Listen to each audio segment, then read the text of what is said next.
appease their boss. "Yes, Captain. Maneuver on grav drive only.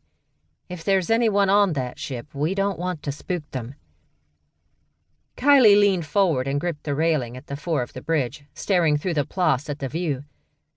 The ship really was magnificent. Kylie couldn't believe their luck. The kind of payday a ship like that would bring? Man, they couldn't have bought this kind of luck. It was a bit strange to find it this far out, well beyond Gedri's heliopause, but pirates and smugglers often did deals on the fringe of the system. Those dealings often went bad, and Kylie got the leavings.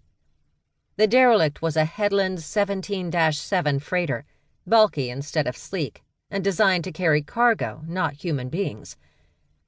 All things being equal, Kylie would rather deal with stuff than people.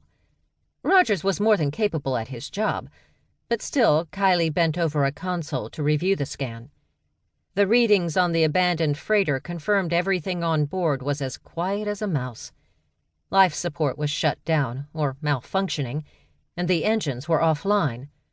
The hull had some light damage from whatever scuffle it had found itself in, but nothing they couldn't patch up. If not for the cold engines, it was spaceworthy and ready to fly. Something had disabled this ship, all right. Now it was adrift in space and ripe for the taking. "Name?" Kylie asked. "The Titan I," Nadine piped up from the communications station she ran. "Big name for a freighter, even one of this size." "It's probably making up for something," Rogers said as he scrolled through his holo display. "Serial number matches a ship that does runs for the Black Crow." Kylie sighed. It figured. The Black Crow was a nasty group of pirates, and all things being equal, Kylie would rather not run up against them. Even for pirates, their reputation was barbaric. They didn't deserve the ships they flew. Kylie bet the Titan I got caught with their pants down and had been taken out by the GFF. The Gedri Freedom Federation wasn't happy unless they had their piece of the pie. And the Black Crow was all about hogging the pie for themselves, which meant they often found themselves at odds with the GFF when they jumped through the Gedri system. The Dauntless didn't have a license for this type of work outside Gedri's heliopause, which meant they weren't supposed to salvage whole hulls. But what the Silstrand Alliance, the ruling government, didn't know couldn't hurt them. A haul like this meant more money in their pockets and more food in their bellies. Also meant they could be choosier about what jobs they took for the GFF. "Tap into their system and download their manifest. I want to make sure we know what we're looking for when we board." The rest could end up scrap metal, but as long as Kylie was paid for the job, she didn't much care. Adding a bit of illegal wares to their coffers was always a good thing. Freight was freight, and as far as Kylie was concerned, if it was adrift at the corward edge of Gedri, it was fair game. Whatever had happened to Titan I was the risk every freighter captain took getting this far into the fringe, the empty expanse between Gedri and the Scipio Federation, where the government was too far away to help. Behind Kylie, Nadine spoke.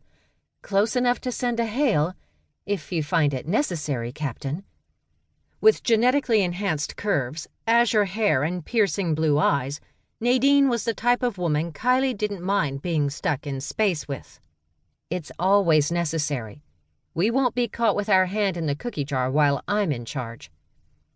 Nadine sighed and pulled up the holo system. "Yes, ma'am." "What the hell is a cookie jar?" Rogers asked, and Kylie silenced him with a look. Her quaint upbringing by technophobe parents often got a rise out of the crew.